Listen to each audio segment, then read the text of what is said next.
This guy right here, Drewski, bro, you.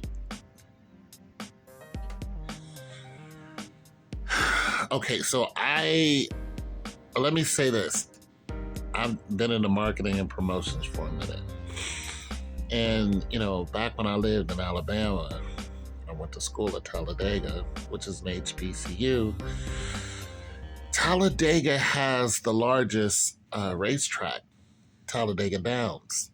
And I had to work there as like a parking attendant, like directing people in the traffic. And let me tell you something. For one, it's in Alabama. For two, I'm 6'2". All right, I'm not a small person, and I'm directing traffic, and I've never seen as many trucks and as many American flags and Confederate flags in my life. Was I afraid? I was intimidated. Let me say that. But let me also say this, while I'm directing traffic, not one person gave me an issue. Not one. And when I say I was outnumbered like 2,000 to 1, every now and then I would see a black person. Every now and then there might have been maybe 10 of us out of all of the people that filled that stadium. Now, this was some 20 years ago, but nonetheless, not one person called me an N-word. Not one person, said anything derogatory.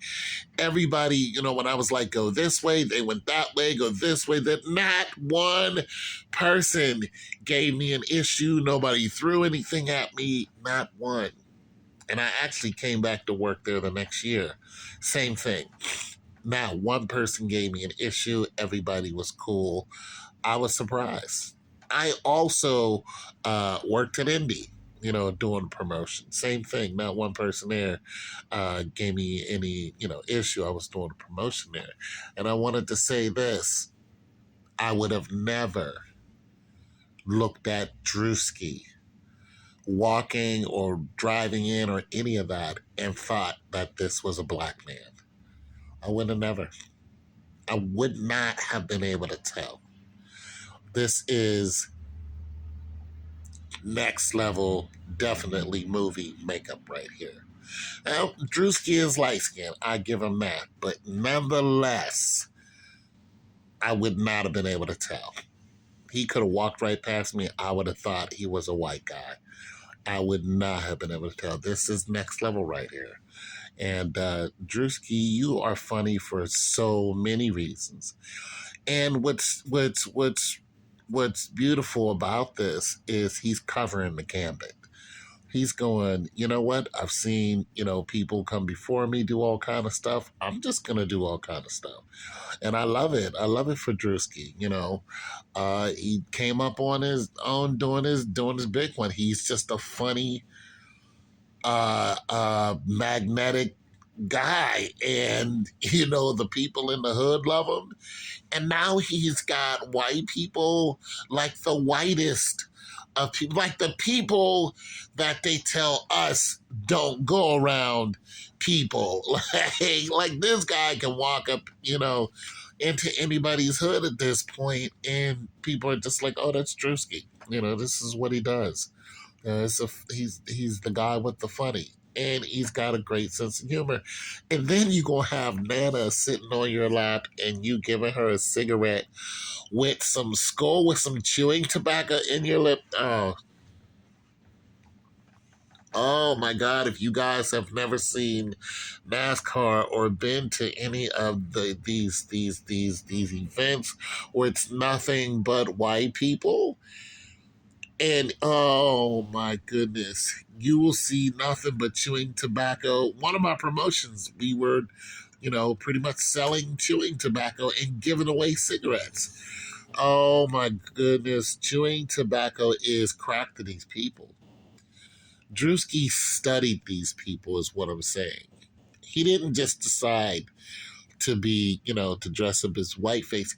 He must have went to one of these events and was like, oh, okay, this is what it like. He got into character. This is not whiteface, people. This is not. This is Robert Downey Jr. What is that?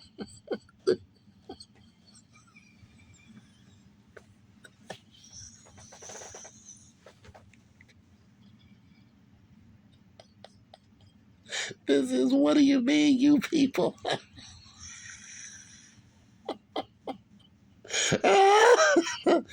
This is for 400 years. Not heard of, get my people down.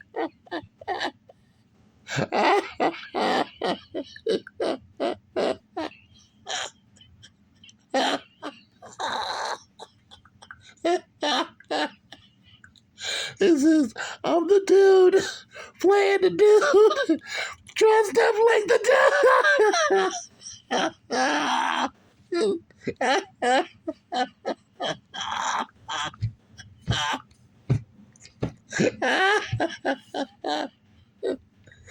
Oh my God, that's what this is. That's what this is right here. This is pure perfection. This is why no white person is upset at him, only the black people. Now they're going to start doing black. They've been doing blackface, people. It's why none of the white people are upset at him. And this is why he did an Uno reverse of "You're invited to the cookout." People, do you understand that? Like, we know Dave Chappelle has done it. We know, I think Eddie Murphy has done it, and we appreciate it. It was funny and it was accepted. We know that. But Drewski isn't, he isn't on stage and he isn't in movies. Like, he's not none of those guys. You know what I mean? He's one of us.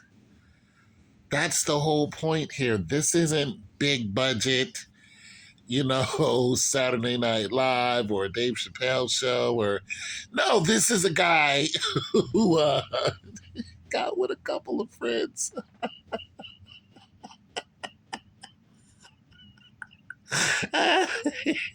He got with a couple of homies.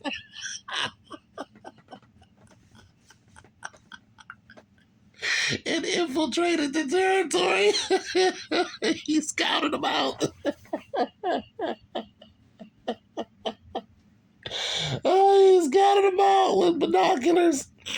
They had the whole headset. He was like, yeah, man, I need an American flag. I need some skull. I need a pair of dungarees. And I need a lot of white paint. And I have to have the sunburn effect. You guys don't know. This is pure perfection. It's 100% perfection. And it is hilarious for every reason. And I just want to thank all the white people that found out that this was Drewski and accepted him, and because they know it's just a joke. This is not him being racist. You accepted him like we accepted Robert Downey Jr. And let me tell you something, not one black person, you haven't even heard a black activist talk about Robert Downey Jr. and try to, demean what he did. You didn't hear not one senator, not one, nobody. You heard nobody came out and talk about, because it was done right, and it wasn't distasteful. It wasn't disrespectful. It was done the right way. And Robert Downey Jr. actually was asked on Joe Rogan, could he have done the same thing today? And the truth is, yes.